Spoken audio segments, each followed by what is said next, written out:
Okay, hari ni I nak cerita pasal one of my patient yang ada Duane syndrome. Sambil tu, I nak bersiap untuk keluar kejap lagi. Okay, my patient ni dia ada bilateral Duane syndrome type 1 tau. Okay, disebabkan tu dia ada limitation of abduction bila dia tengok kanan and also bila dia nak tengok kiri. Contohnya, bila dia tengok kanan, kan, mata yang abduct ni bolehlah pandang kanan, tapi mata yang abduct ni akan remain straight je. Sama juga bila dia cuba untuk tengok kiri. Lepas tu kat sini I ada attach gambar yang condition dia lebih kurang sama with my patient. Bila mata dia yang abduct ni macam ada tertarik sikit kan, dia punya mata tu dengan dia punya eyelid macam jatuh sikit. Itu adalah another characteristic of Duane syndrome type 1 ni, which dia akan ada retraction of globe and also narrowing of palpebral fissure when try to abduction. Lepas tu kalau type 1 ni biasanya kat primary gaze dia akan ada isotropia. Disebabkan tu kalau jenis yang macam unilateral Duane syndrome, dia akan develop abnormal head posture which dia akan turn to the affected side. Tapi my patient punya condition ni dia adalah bilateral, so dia tak develop lah abnormal head posture. Kalau type 2 pula, sekejap Okay, kita sambung balik. Kalau type 2, biasanya dia ada limitation of adduction is greater than abduction. Dia contradict sikit dengan type 1. Sebabnya type 1 tadi more limited dekat abduction. Okay, lepas tu type 2 ni biasanya primary gaze dia akan ada esotropia. So, disebabkan tu, kalau dia unilateral, dia punya abnormal head posture akan ke arah unaffected side. Tapi type 2 ni dia sama macam type 1, which dia ada retraction of globe and narrowing of palpebral fissure when try to abduction. Even though dia macam ada limitation of abduction kan, tapi dia akan mata yang try to abduct tu akan dia akan ada retraction of globe and also ada narrowing of palpebral fissure. Lastly adalah type 3. Kalau type 3 ni dia punya limitation of abduction dengan adduction dia adalah equal.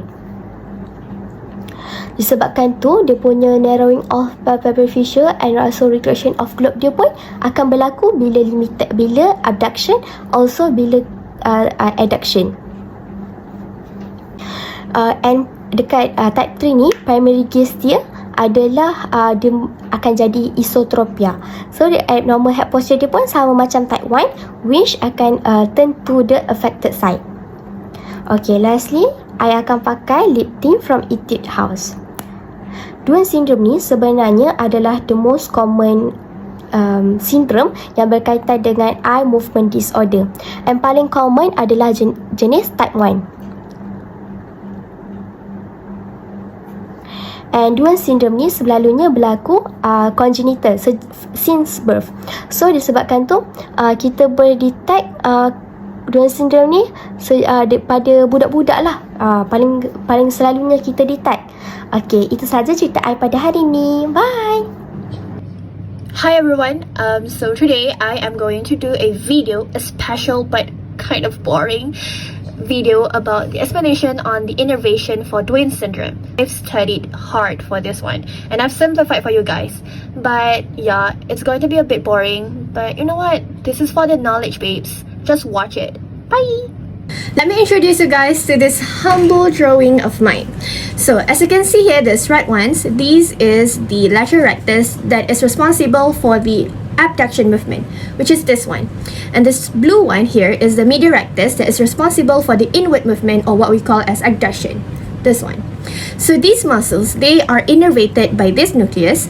This one is the abductor nerve that supplies the nerve fibers to this lateral muscle, and this blue one here is the oculomotor nerve, which is the third nerve that supplied nerve fibers to this medial rectus for it to do its function. So Duane syndrome is all about this one, this abductor nerve. So in Duane syndrome, what happened is that the abductor nerve is either malformed or absent or underdeveloped, that causes this one to unable to release nerve fibers to the lateral muscle. Therefore, oculomotor nerve was like, okay, fine, let me help you supply the nerve fibers to the lateral muscle. So that's basically what Duane syndrome is.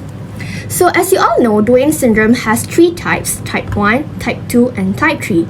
And what makes them different from one another is the distribution of nerve fibers that the oculomotor nerve supplies to both medial rectus and the lateral rectus. So it's very easy, you guys. You just have to listen to me carefully. So for type 1, lateral rectus receive little tiny amount of nerve fibers from the oculomotor nerve. So when they receive very little tiny amount of nerve fibers, they cannot do its full function very well. Hence, it causes type 1 to have limitation of abduction. Why? Because it receives small amount of nerve fibers from the oculomotor nerve. For type 2 is when medial rectus receives small amount of nerve fibers from the oculomotor nerve. This means that lateral rectus receives more nerve fibers than medial rectus, and therefore when medial rectus receives very small amount of nerve fibers, it causes it to be very limited, and therefore limitation of abduction occurs. And for type 3 is when the oculomotor nerve supplies equal amount of nerve fibers to both lateral rectus and medial rectus. So basically, lateral rectus receive 50% and medial rectus receive 50%. So they're both like pulling each other, and therefore none of them move. So this means limitation of adduction and abduction occur. Thank you guys. I hope this video helps. Bye. Hello guys, welcome back to my TikToks video. Today, let's answer this one question from Brother Faiz regarding Duane syndromes. So the question is about what are the most common clinical features about the Duane syndromes. So okay, but before we jump into the questions, my advice is we need to know the basic thing first before we proceed to the discussions, such as what are the Duane syndrome is it, and what are the 3 types of classifications to make sure that we are clear, understands and can relate it. If you forgot, you can search and look back video from my friends Anis and Belle that also share the same thing about the Duane syndromes. Okay, let's go. First thing first, some of which may be seen in infants or adult that may include abnormal head posture. So, apa itu abnormal head posture? Mesti korang pening kan? Okay. People who have Duane syndrome may tilt or turn their head to try to keep their eyes straight. Okay. Next, second clinical features is strabismus. So, apa itu strabismus? Strabismus can be defined as the conditions where the misalignment of the line of sight of the eye that doesn't point in the same directions, either at sometimes or all the time. So bahasa mudah itu ialah juling. Faham kan? Iaitu mata kiri dan mata kanan kita tidak fokus selari apabila kita melihat sesuatu benda pada suatu masa. Seterusnya, kita pergi kepada clinical features kita yang ketiga, iaitu amblyopia. So, apa itu amblyopia? Amblyopia is the condition when the one that affected is having low visions, which is decrease in VA and contrast sensitivity, relative position acuity, which is hyperacuity or vernier, stereo acuity and coarse groundings. Lastly, we go to the upshoot and downshoot clinical features in Duane syndromes. Apa itu upshoot and downshoot itu pula? So, upshoot and downshoot is condition when the eye move either up and down when you are looking at certain way. Macam mana ia boleh berlaku? Ia berlaku apabila superior rectus muscle co-innervation with the lateral rectus muscle or mechanical factor such as the bridle or the least effect created by the tight lateral rectus can cause upshoot or downshoot. So another one is when the globe adduct and move above or below the horizontal plane. The tight lateral rectus slip can causing an upshoot and downshoot. Oh, lastly, before I forgot, there may also be other eye-related conditions that happen along with Duane syndromes, including, for the first one is cataracts. Cataracts refers to the clouding of the lens of our eyes, and the second one is microphthalmos, which is that your eyes is usually small, unusually small, and the third one is nystagmus, a condition which your eyes move uncontrollably, and the last one is crocodile tear syndromes, where someone with Bell palsy shed tears while eating or drinking. So that's all from me about the Duane syndrome clinical features. So don't forget to like and share, and see you on the next video. Tata. Okay, so I received this question. First, you need to take your child to a local optometrist so that they can assess your child's eye and come up with the best plan and management for your child. Okay, but here are some of the ways a Duane syndrome can be managed. For the first management, if your child has refractive error, meaning that they can't look at things clearly, then this will be managed first because not only it can help them with their vision, but it can also help prevent amblyopia.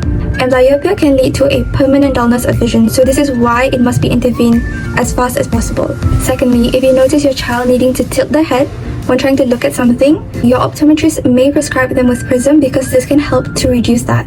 So for the third management, if your child's eyes can't see things clearly at near distances, meaning that they can't read things clearly up close, then your optometrist will have to prescribe them with near correction. Because not only this helps them with their near vision, but it can also improve their eyes alignment and also indirectly improve their head posture. Now that was the 3 non-surgical managements. However, if your child has any one of these symptoms, feel free to pause or screenshot this video. So if they have at least one of these symptoms, then your optometrist may write a referral letter to an ophthalmologist for a consultation if they would need to do surgery. I hope this video helps. In loving memory of this man, Alexander Duane. Without him, we will have nothing to present on. And with that, we're thankful. Thank you, Duane!